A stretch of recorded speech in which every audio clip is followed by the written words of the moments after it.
कक्षा 12वीं के सभी विद्यार्थियों का बहुत बहुत स्वागत है। प्यारे बच्चों, आप लोगों का जो पेपर है व्यवसाय अध्ययन का, वो पेपर रहेगा 17 मार्च को। तो आइए प्यारे बच्चों, 17 मार्च के पेपर के लिए मैं आप लोगों को इस वीडियो में 1 से तो मैं आपको 23 तक संपूर्ण सॉल्यूशन बताने वाला हूँ। संपूर्ण हल A to Z प्रश्नों के आंसर मैं आपको बताने वाला हूँ। तो सभी क्लास हमारे 12th के विद्यार्थी इस क्लास को अपने सभी दोस्तों को जल्दी शेयर कर दीजिए, और अगर आपने चैनल को सब्सक्राइब नहीं किया है तो चैनल को ज़रूर सब्सक्राइब कीजिएगा। 1 से लेकर तो 23 तक संपूर्ण हल आपको देखने को मिलेगा। आइए तो हम बढ़ते हैं प्रश्न क्रमांक पहले से संपूर्ण सॉल्यूशन के साथ। पहले प्रश्न से आप देखेंगे। प्रश्न नंबर पहला आपकी स्क्रीन पर आ चुका है। यहाँ पर सही विकल्प चुनकर लिखिए। निम्नलिखित में से प्रबंध का उद्देश्य नहीं है। तो देखिए, प्रबंध का जो उद्देश्य इनमें से नहीं है, लाभ अर्जन, नौकरी देना, संगठन का विकास। तो प्रबंध का जो उद्देश्य नहीं है बच्चों, वो आपका नहीं होगा नीतियाँ बनाना। नीतियाँ बनाना नहीं होगा। अगला प्रश्न है, प्रबंध के कितने स्तर होते हैं? तो यहाँ पर आपका जो सही उत्तर हो जाएगा, इसमें आप अपना सही उत्तर लगाएंगे। प्रश्न क्रमांक आपका एक भी प्रश्न हमें गलत नहीं करना है। अगर 1 नंबर यहाँ पर कटेगा तो सीधा 1 नंबर कम हो जाएगा। तो 1 होगा, 2 होगा, 4 होगा या फिर आपका 3 होगा। ऑप्शन आपकी स्क्रीन पर है। जल्दी से इसका सही आंसर बताइए, क्या होगा करेक्ट आंसर? जल्दी से बताइए करेक्ट आंसर आपका क्या होगा। तो इसमें आपका जो करेक्ट आंसर हो जाएगा वो हो जाएगा 3 आपका सही उत्तर इसमें लगाएंगे। अगले प्रश्न को आप देखेंगे। निम्नलिखित में से कौन सा प्रशिक्षण कार्यस्थल पर दिया गया प्रशिक्षण है? तो इसमें कार्य बदली प्रशिक्षण, कक्षा कक्ष व्याख्यान, समस्यात्मक अध्ययन, प्रकोष्ठ प्रशिक्षण। तो इनमें से कौन सा ऐसा प्रशिक्षण है जो कार्यस्थल पर दिया गया प्रशिक्षण है? तो इसमें आपका आंसर हो जाएगा कार्य बदली प्रशिक्षण। अगला प्रश्न है आपका चौथा। निम्नलिखित में कौन सा नियुक्ति प्रक्रिया का चरण नहीं है? तो निम्नलिखित में से कौन सा नियुक्ति प्रक्रिया का चरण नहीं है? तो आपका इसमें आंसर हो जाएगा मानव शक्ति आवश्यकता का आकलन, आवेदकों में से चयन और भर्ती और विकेंद्रीकरण। तो इसमें आपका चौथे में जो आंसर होगा वो हो जाएगा बच्चों, बताइए, आपको भी जवाब देना है, कमेंट बॉक्स में आंसर देते रहना है। तो इसमें आपका जो आंसर रहेगा वो रह जाएगा विकेंद्रीकरण। विकेंद्रीकरण आपका इसमें आंसर लगाएंगे आप। ऑप्शन नंबर आपका कौन सा हो जाएगा इसमें? दा वाला। अगला क्वेश्चन, स्थायी संपत्ति में क्या शामिल नहीं है? तो बच्चों हम बात करें स्थायी संपत्ति में कौन शामिल नहीं है। देखिए, मशीन नहीं है, भवन नहीं है, फर्नीचर नहीं है, स्टॉक नहीं है। तो इसमें आपका देखिए स्थायी संपत्ति में शामिल होता है, मशीन तो होती है, भवन भी होता है, फर्नीचर भी होता है, लेकिन स्टॉक ये नहीं होता है। स्थायी संपत्ति ये अस्थायी होता है। आगे चलो अगले क्वेश्चन की ओर। क्वेश्चन नंबर 6 आपकी स्क्रीन पर आ गया है। विपणन व्यय भार किस पर होता है? तो विपणन व्यय भार किस पर होता है? तो इसका जो आंसर हो जाएगा, आपका आंसर हो जाएगा उद्योग पर, व्यवसायियों पर, ग्राहकों पर, उपभोक्ताओं पर।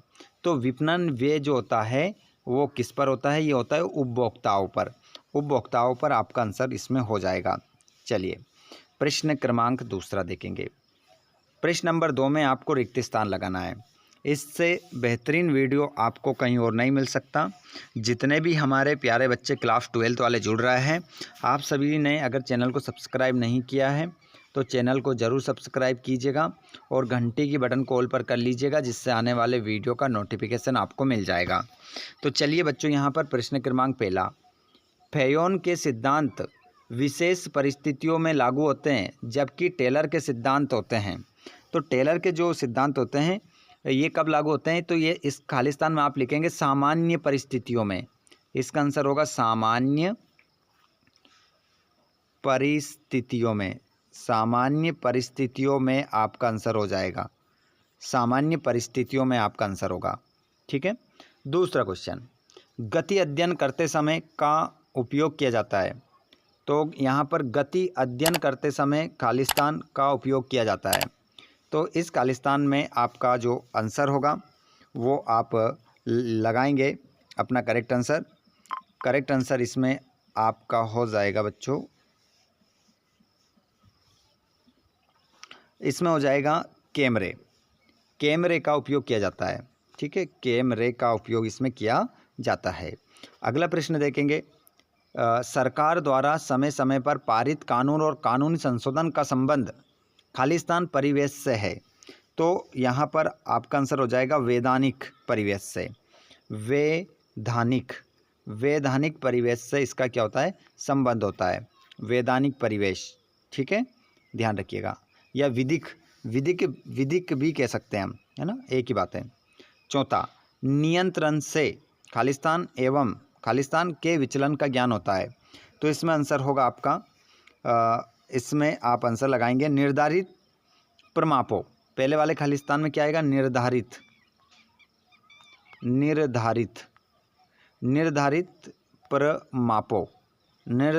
प्रमापों आपका इसमें आंसर हो जाएगा। और एवं कार्य निष्पादन, इसमें आ जाएगा कार्य निष्पादन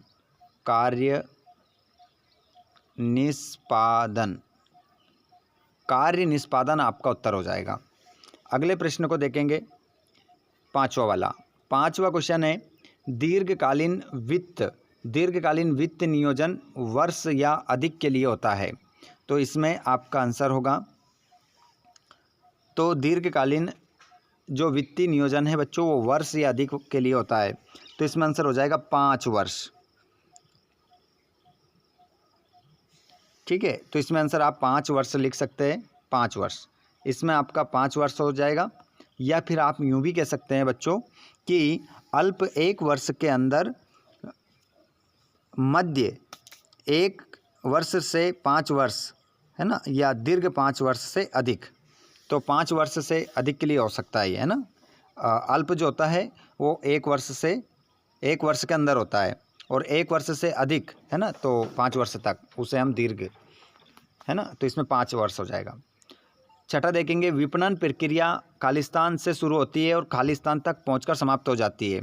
तो इसका आंसर होगा, जो विपणन प्रक्रिया है उत्पादक क्या आएगा, उत्पादन नहीं, उत्पादक इसमें आ जाएगा, उत्पादक से शुरू होती है और उपभोक्ता तक पहुंच जाती है। इस खालिस्तान में आ जाएगा उपभोक्ता तक पहुंच जाती है।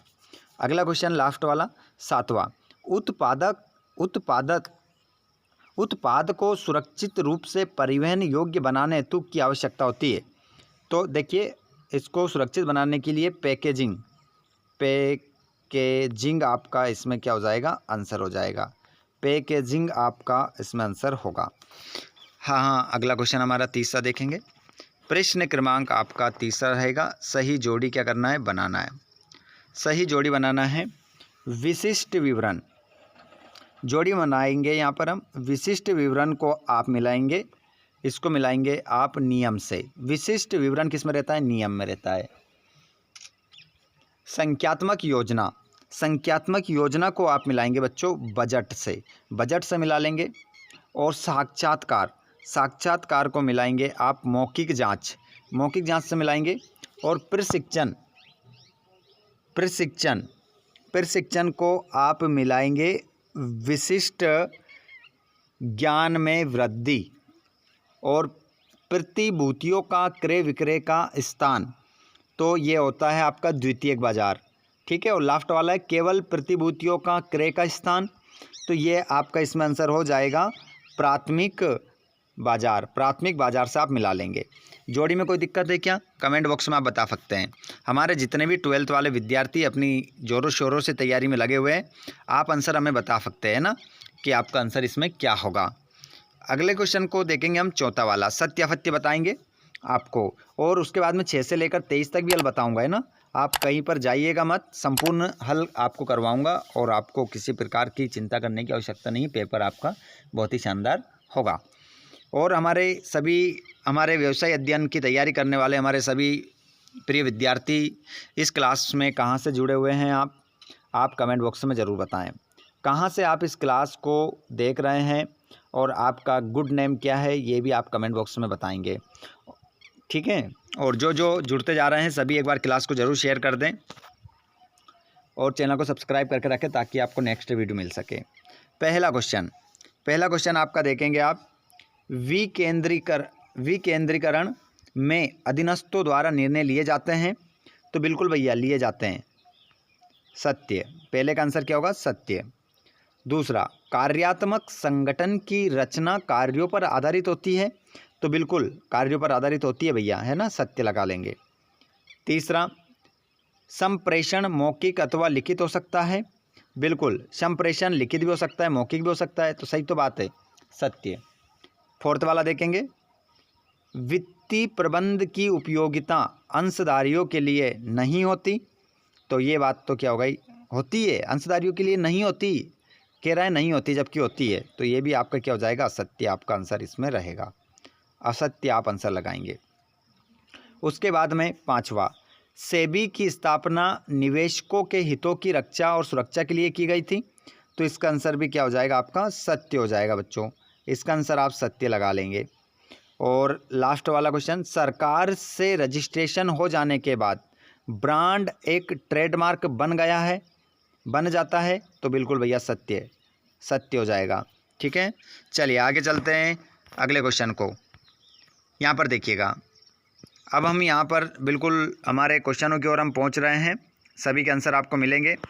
संगठन के लाभ में कर्मचारियों को हिस्सा देना कौन सी अभिप्रेरणा है? तो यहाँ पर जो आपकी अभिप्रेरणा हो जाएगी बच्चों, वो अभिप्रेरणा हो जाएगी आपकी, देखिएगा। तो इसमें आपका जो आंसर हो जाएगा, कौन सी अभिप्रेरणा है? मौद्रिक आपका इसमें आंसर हो जाएगा, मौद्रिक अभिप्रेरणा, ठीक है। अगला क्वेश्चन, मास्लो के अनुसार मनुष्य सर्वप्रथम कौन सी आवश्यकताओं को संतुष्ट करना चाहता है? तो यहाँ पर आपका आंसर हो जाएगा भौतिक अथवा शारीरिक आवश्यकताओं को सबसे पहले क्या करना चाहेगा? संतुष्ट करना चाहेगा, भौतिक एवं शारीरिक, ठीक है, भौतिक एवं शारीरिक। अगला क्वेश्चन है, नियंत्रण प्रक्रिया का प्रथम चरण क्या है? तो नियंत्रण जो प्रक्रिया है उसका जो प्रथम चरण हो जाएगा वो हो जाएगा, तो इसका आंसर देखिएगा, प्रमापों का निर्धारण, ठीक है। प्रमापों का क्या हो जाएगा? निर्धारण प्रथम चरण होगा, प्रमापों का निर्धारण, ठीक है। कच्चा माल क्रय करने के लिए किस पूंजी का प्रयोग किया जाता है? जितने भी लाइव क्लास में जुड़ रहे हैं सभी इसका जवाब बताइए जल्दी से, क्या होगा? प्रमापों का कच्चा माल क्रय करने के लिए किस पूंजी का प्रयोग किया जाता है? तो इसका जो जवाब होगा बताइए। तो इसका आंसर हो जाएगा कर्मशील पूंजी का क्या किया जाता है? प्रयोग किया जाता है। अगला क्वेश्चन पांचवा, चालू संपत्ति एवं चालू दायित्व के अंतर को क्या कहते हैं? तो इसे क्या कहते हैं जल्दी से बताइए। प्रश्न नंबर 5 का आंसर क्या होगा? अगला क्वेश्चन जो है आपका ये, इसका भी आंसर कार्यशील पूंजी होगा, कार्यशील पूंजी। और ऊपर वाला जो था उसमें भी मैंने कर्म बोला था, एक ही बात है, कार्यशील पूंजी, इसमें भी दोनों में कार्यशील, चौथा पांचवा दोनों में कार्यशील होगा, ठीक है। अगला है छठा, ISI मार्क वस्तुओं पर क्यों लगाया जाता है? तो ISI मार्क वस्तुओं पर क्यों लगाया जाता है? तो इसका आंसर होगा, तो इसमें आपका जो आंसर हो जाएगा गुणवत्ता एवं सुरक्षा के लिए।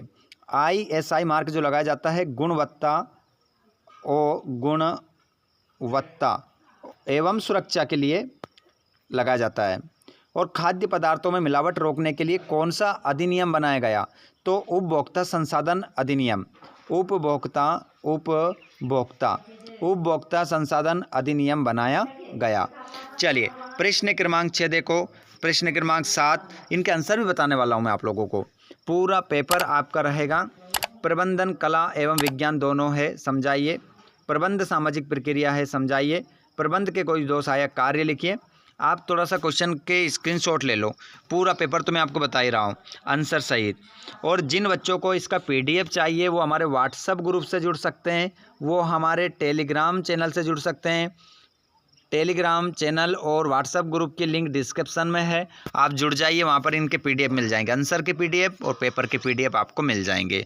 ठीक है, यहाँ पर देख सकते हैं आप, ये पूरा पेपर है। अब इसके आंसर देख लीजिए, यहाँ पर आप देख सकते हैं ये प्रश्न क्रमांक 6 का हमारा आंसर है और ये हमारा 7 का।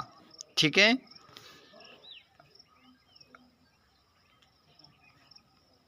ये 6ठे का आंसर अथवा वाला भी मिलेंगे आपको यहाँ पर। ये रहा 7 का आंसर और ये रहा 8 का आंसर, ये 8 का अथवा वाला और ये 7 का आंसर और ये 7 का अथवा वाला, ये 10वें का आंसर। लिखा है साफ साफ है ना, घबराना नहीं है, अच्छे से क्वेश्चन पढ़ना, उसके बाद आंसर पढ़ के आंसर लिख लेना। ये 10वें का आंसर है। ठीक है, और ये अथवा वाला है 10वें का। उसके बाद ये 9वें का उत्तर और ये 9वें का हो गया, ये 12वें का उत्तर, 12वें का अथवा वाला ये दे रखा है, ये 11वें का उत्तर है और ये 11वें का अथवा वाला। ठीक है, चलो यहाँ पर लगता है PDF में कुछ मिस्टेक है, आपको देखने में समस्या आ रही होगी। चलो मैं आपको PDF दे देता हूँ इसका, है ना। अगर जिनको दिख रहा हो, थोड़ा भूंदरा भूंदरा नज़र आ रहा होगा आप लोगों को, तो चिंता करने की आवश्यकता नहीं है, एक बार देख लो। बाकी मैं आपको पूरा दे रहा हूँ PDF हमारे व्हाट्सएप ग्रुप पर, है ना, तो वहाँ पर जुड़ जाओ और पूरा PDF वहाँ पर अगर आप पढ़ोगे, जैसे कि मैं पढ़ पा रहा हूँ PDF में, अवधि लिखा है, इस कोर्स के उपयोग की अवधि 5 से 30 वर्ष दीर्घकालीन एवं 6 वर्ष मध्यकाल के लिए रहती है। वित्तीय संस्थाएं, बैंक, कंपनियां, विदेशी निवेशक तथा सामान्य जनता आदि इसमें सम्मिलित होते हैं। जैसे कि मैं पढ़ पा रहा हूँ तो आप भी पढ़ पाओगे इस PDF में। मैं दे रहा हूँ आपको टेलीग्राम पर, ठीक है, और व्हाट्सएप ग्रुप पर। तो सभी विद्यार्थी इन सभी आंसरों को पाने के लिए हमारे ग्रुप से ज़रूर जुड़िएगा। और आपको लगता है, देखो ये क्लियर नज़र आ रहा होगा आप लोगों को, ये थोड़ा फिर दिक्कत आ रही होगी। ठीक है, पूरा देख सकते हैं आप, पूरा पेपर का सॉल्यूशन मिल रहा है आप लोगों को यहाँ पर। ये 23वां का आंसर अथवा सहित। ठीक है, क्लास अच्छी लगी हो तो एक बार शेयर कर देना अपने दोस्तों को। और आप क्लास कहाँ से देख रहे हैं, आपका नेम क्या है, कमेंट बॉक्स में ज़रूर बता दीजिएगा। ठीक है प्यारे बच्चों, मिलते हैं हम नेक्स्ट वीडियो में। धन्यवाद, थैंक्स फॉर वॉचिंग।